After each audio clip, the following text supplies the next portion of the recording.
सम्भाषणसन्देशसंस्कृतमासपत्रिकायां प्रकाशितानां बालकथानां ध्वनिप्रसारणम् इदं बालमोदिनी इति। सज्जनसङ्गः श्रीगन्धः इव। सात्विकजीवनं यापितवान् कश्चन वृद्धः कदाचित् शय्याम् आश्रितवान्। स्वस्य अन्तिमकालः सन्निहितः इति सः ज्ञातवान्। तस्य पार्श्वे एव तदीयः तरुणः पुत्रः उपविष्टवान् आसीत्।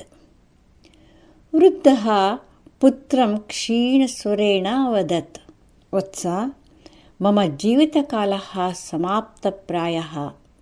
इतः परं भवता स्वविवेकेन व्यवहरणीयम् इति। ताता, भवतः अनुपस्थितौ मां कः सन्मार्गे नयेत् इति दुःखमिश्रितेन स्वरेण अपृच्छत् पुत्रः। वत्स, भवतः विवेकः एव अत्र मार्गदर्शकः।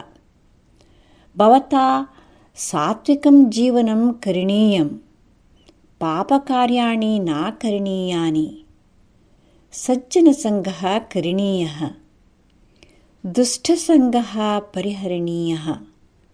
एतत् अवगतं चेत् भवतः जीवनं सुखमयं स्यात्। विषयं स्पष्टतया अवगमयामि तावत्। किञ्चित् श्रीगन्धचूर्णम् अङ्गारचूर्णं च आनीयताम्। ततः निर्गतः पुत्रः अचिरात् एव श्रीगन्धचूर्णम् अङ्गारचूर्णं च आनीतवान्। पुत्रस्य एकैकस्मिन् हस्ते एकैकं चूर्णं निक्षिप्य पिता अवदत्, मुष्टिबन्धनं क्रियतां किञ्चित् कालम् इति। पुत्रः तथैव अकरोत्। पिता पुनः अवदत्, विधूननेन इदानीं चूर्णम् अपनीयताम्, हस्तौ च परीक्षताम् इति। पुत्रः पितुः आदेशं यथावत् अपालयत्। ततः पिता अवदत्, येन हस्तेन श्रीगन्धचूर्णं गृहीतम् आसीत् तत्र चूर्णे अपगते अपि सुगन्धः तिष्ठति।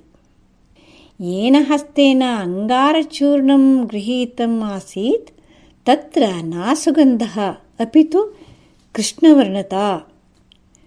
चूर्णम् अपगतं चेदपि कृष्णवर्णतारूपं मालिन्यं तु न अपगच्छति। वस्त्रेण मार्जितं चेदपि तत् मालिन्यं तिष्ठति एव। सज्जनाः श्रीगन्धचूर्णम् इव। ते अस्माभिः सह न तिष्ठेयुः चेदपि तैः बोधिता नीतिः, तेषां व्यवहारश्च अस्मान् सन्मार्गे प्रवर्तयेत्।